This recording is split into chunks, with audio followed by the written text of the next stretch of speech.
So he was running with a car that was not performing well as it was. Then it just stopped, and Moore and McCombs is kind of one of those deals of nowhere to go type deal. Same with Kody and Campos, nowhere to go type deal. You got a guy right there in the fast line that you're running. What do you do? Nothing you can do. Nothing you can do. You can hope to get on the binders, but most of the time, there's somebody behind you ain't gonna. Right. Or maybe you just be like Gray, put it on 2 wheels, go around. Oh, yeah, he's really go. good at that. I think he's perfecting that slingshot move for a later date for Colin that he doesn't even know about yet. They've got something in the brew. They're brewing up. Magic Mission. I'll tell you who had a good run. Kersey Ferrando in the 23K. She's starting to figure some stuff out. She has shown big improvement. She's going to make those boys wish she didn't. She finished 12th. She finished 12th, right behind the V4 of Toby Ferrando. The 10th place car was a 98D of Dan Scheller. Good run for Lauren Cruzy, finished 9th, just behind the 43 of Sandy Sanders. Mike Swear in the 63. Did you guys watch him? Yeah, that car looked really good. I think he's figuring some stuff out on the car. And that's the thing, getting used to the car, get it dialed in, get a feel for how you like it. Mike Swear looked really good in that 63 car. I mean, watching the attitude of the car, watching the line that he was driving, impressive run. He was looking relaxed in the pits too. So yeah. Normally he gets anxious when it's go time, and he seemed like he was getting pretty comfortable. We stopped and talked to him before the pit cruise, and he was pretty laid back and chill. Yeah. He was ready to go, and impressive run for him. Derek Young. Do you remember what I said earlier? We were talking about, before the season started. I said, keep your eyes on this kid, the kid from Burns in the 12Y. He has been nothing but fast all year. Now, he did finish 6th, okay, in that 12Y car.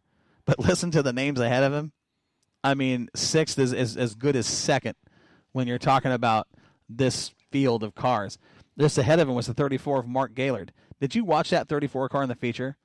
I didn't get. I was all over. The first race of the year, had the whole right side of the car ripped off, got tore up in that carnage. We had up in turn 1. Gaylord came back, and he came back strong. He flexed some muscle. He was fast. He looked really good. Steve Succo in the 37. That's a guy that we normally see. We saw at Sunset when we were working down there. Brought up to Willamette, and man, drove a great race. Stayed out of trouble. Smooth. Kept the car hooked up. Dialed in. I mean, drove a great line. That 37 car has seemed to work pretty much anywhere he put it. And he walked out of Willamette in the 4th spot. It's a pretty good run. It's a pretty good run. Now, here's the surprise. The surprise of this field. I mean, and I say this in a humorous. I'm not saying it's a surprise. I'm saying it in a humorous way. Was the V13, the 13V, V13. We're going to call it V13. That it says here in the paper. Gray Ferrando finished 3rd. The snake. How that car finished, I mean, like you said, to put it up on the wall, you don't see that. You don't see those cars come down, a modified, go 2 tires up over the wall. He could have reached out and touched the ground. Probably did. And come down and finish in the top 3. Well, he said it's back from the frame rack, so. So we have freestyle modified Olympics? I think he's trying to create a whole new Winter X game. This is a different way to develop a fan base. And he's developing one. I mean, seriously, I did not. Gray is very entertaining to watch. Here's the thing about it. I did not see the car get up on the wall because of where I sit up there. There's that little hangover. It was right in that line of sight. I never saw it. There's a YouTube video you can go watch. I saw the still photo that he posted on Facebook, and I thought, when did that happen? I didn't even see it. Deck panels are flying off the car. I mean, there was not much of that body left on that car, and he. You know what was left is the very low part that has that Moxie sticker was still just. But did you see how that front end was peeled up and how that started the hood affecting? Was straight up in the air. Yeah, I don't know how he saw over that so well. Man. He says probably should have pulled off and put the nose down under the red. Maybe, probably, I don't know. I don't know. But yeah, it worked. You're walking out with a 3rd place finish, Gray. Impressive. That's impressive. He earned every bit of that. No doubt. 2nd place went to Jeff Lovell in the 40 car. Now, I talked about Jeff last year several times throughout the season, talked about how fast he was getting. And at the end of the year, we were talking about how he is a legitimate contender in this division. Here's a guy that we saw in the last 2.5 years really, really make huge strides of improvement. And to finish 2nd, he was he was wheeling and dealing. That 40 car looked really good Saturday night, and I think kept it in the right place at the right time. Didn't he? Yeah. And did a fantastic job of driving. I mean, kudos to Jeff Lovell, the way he held that wheel. He was coming on strong. And, of course, the winner, Colin Weinbarger, 9 cars finished on the lead lap. Carnage. Weinbarger and that VC, that Victory Circle chassis, has been impressive. That is, he drove just so smooth in that car. I mean, this looks like he can do whatever he wants at Willamette, where we've seen him twice this year. Whatever he wants with that car. And who set up the track for that? Oh, you got good racing conditions. You move it around. Yeah. That's something that nobody's complaining about. Yeah. You don't hear it at all. That track. They're not complimenting it enough, I don't think. That track, and we're going to talk about that type of stuff when we talk about our late models. Top to bottom, that track was incredible. The bottom was pretty good. The middle, it went slick, but it was fast. And then the top, with the cushion up there, we had 3 good lines. Mm-hmm. We had 3 lines that racers were able to use based upon how their cars were set up. Yeah. And we saw some fantastic racing. I just didn't have the tires. Joey, you know I'm going to. I have to. 9 late models. Fast time. 2 cars in the 14-second bracket. Fast time, 14.817. And what's the track record held by? John Duty. 13.081. What was that time again? 14.817. And that was fast. Mm-hmm. I mean, when you see that speed, a 14.8, watching it is fast. Mm-hmm. Okay. Second fastest of the night was Trent Elliott in the 4E, 14.974. Darren Koffel, Joey Tanner, Dan Dybel, Casey Vitale, Todd Sieg, Britton Donahue, Tomas Hunsker. Those team cars just keep finding each other. Those guys battled all night long together. Yeah. So the dash cars were Maya, Elliott, Koffel, and Tanner. Heat race. Let's talk about this heat race. It's getting very serious right now. They put all 9 of them in the heat, which was the right call. Yeah, right call. Totally good. We don't want to see 3 dashes. No. Let's put them all in there and let them shoot it out. The heat race was a definition of domination. The kid got to the front, the 111 of Joey Tanner, and out. Put it down and check. Won that by over 4.5 seconds. He won that heat by over 4.5 seconds. Tanner's 111 was flying. It was hooked up. Dialed. And it didn't matter where he put that car. Did you guys watch that? It didn't matter what line he used. That car was putting the power on the ground. Okay.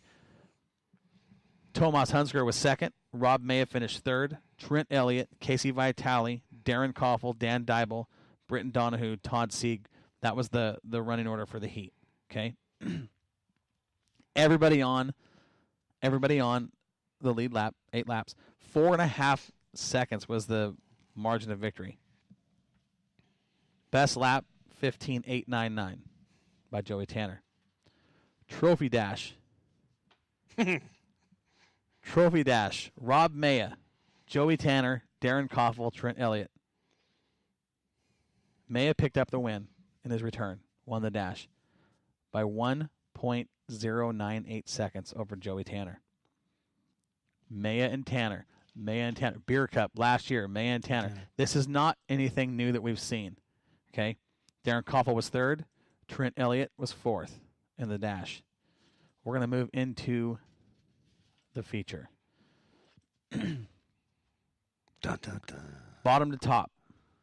Not sure what happened to Sieg. He broke early. Completed 5 laps. He was the only car to fall out for a long time because the battle. Well, we're going to talk about it because it starts right here. It starts with the pill draw. That's where it starts. Well, okay, let's back it up. That's a good point. That's a good point. Yeah. Joey, I know you're listening. Man, settle down. We're going to talk about it. We only had 4 guys in the redraw. We took the fast 4, or the 4 cars from finished order and put them up there for the redraw. Okay, so the first car to draw, the first driver to draw was Joey Tanner. He takes the envelope from Sandy.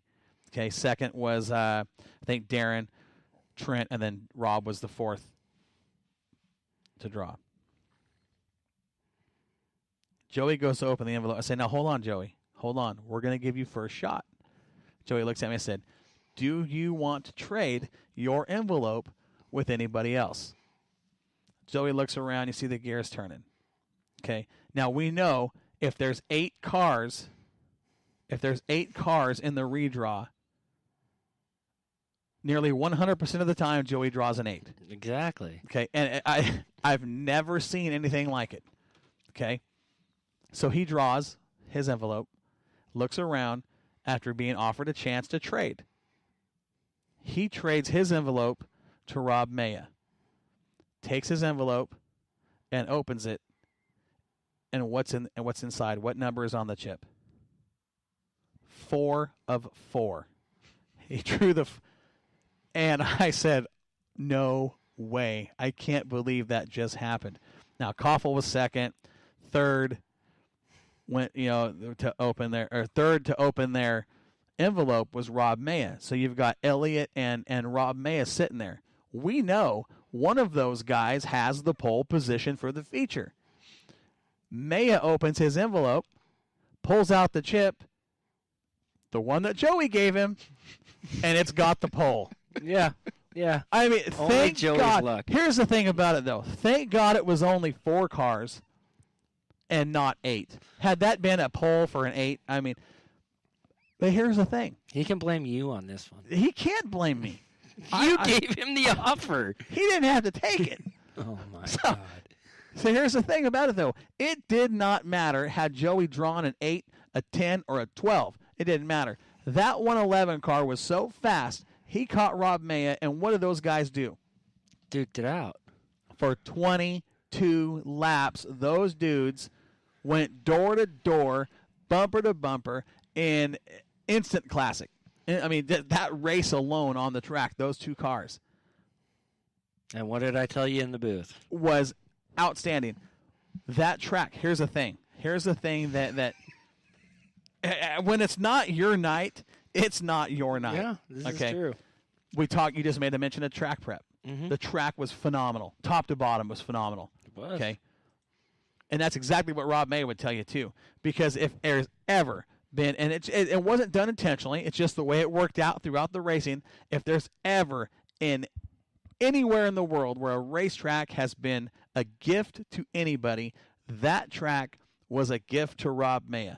The top side was good, 14, 16 inches off the wall, had just a thick hammer-down cushion he was putting that big Hoosier tire in, and he was flying around the top side. Keep it cool and tacky. Which was awesome. He was fast. But did you see what the 111 was doing through the slick? I couldn't believe what we were watching, you guys. That 111 car through the middle of the turns in the slick was still right there with Maya. Maya has to be thinking in that car, how is he doing that? What in the hell is going on around here? I'm up here in the cushion, hammer down wide open, and there's Tanner through the slick, and he's right there with me. I mean, and we know Rob Maya. Rob Maya is as aggressive as they get, and when it comes to get performance out of his car. Oh, he got squirrely on the backstretch 3 or 4 times. But he is one of those guys that just, I mean, his driving style is hammer down. It's manhandle, mm-hmm. and he does a hell of a job of doing it.